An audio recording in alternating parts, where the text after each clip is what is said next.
Well, there's a few factors that are impacting global shipping. I guess, we all know that there's a war in Europe, which is affecting, some transit lanes in regards to movements from one country to another in Europe. Delays with transport because there's certain areas that you can't move in Europe or you need to take an alternative route. So that there's factors there that you can't meet, cut-offs with shipping lines and so on. Also with air freight, Europe has a couple of hubs where we consolidate cargo from. So it's very important that we also understand that, moving cargo from all over Europe into, say, Rotterdam or into Holland or the Netherlands, that there's, certain factors that might not allow you to meet deadlines there. But there's not really a major factor in regards to shipping at the moment. I think majority of it's going smoothly.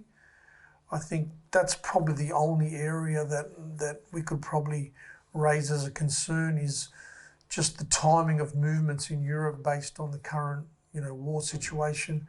There may be factors that, you might be able to miss some sailings or some flights due to, factors that are beyond our control when we're picking up and dropping off cargo to certain areas. With regards to exports, we have found no issues with regards to exports. Things are pretty much running smoothly from Australia outbound.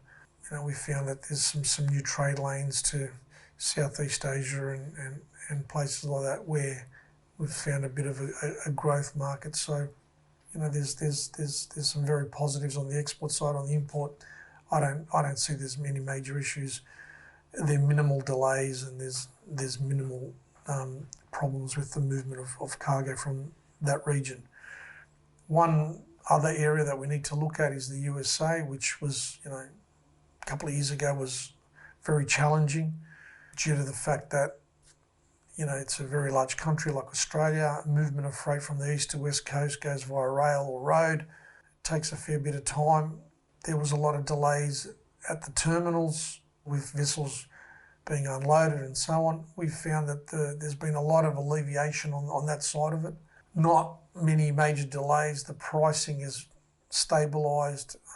The movement of freight all over the USA is getting back to a level that we're very comfortable with.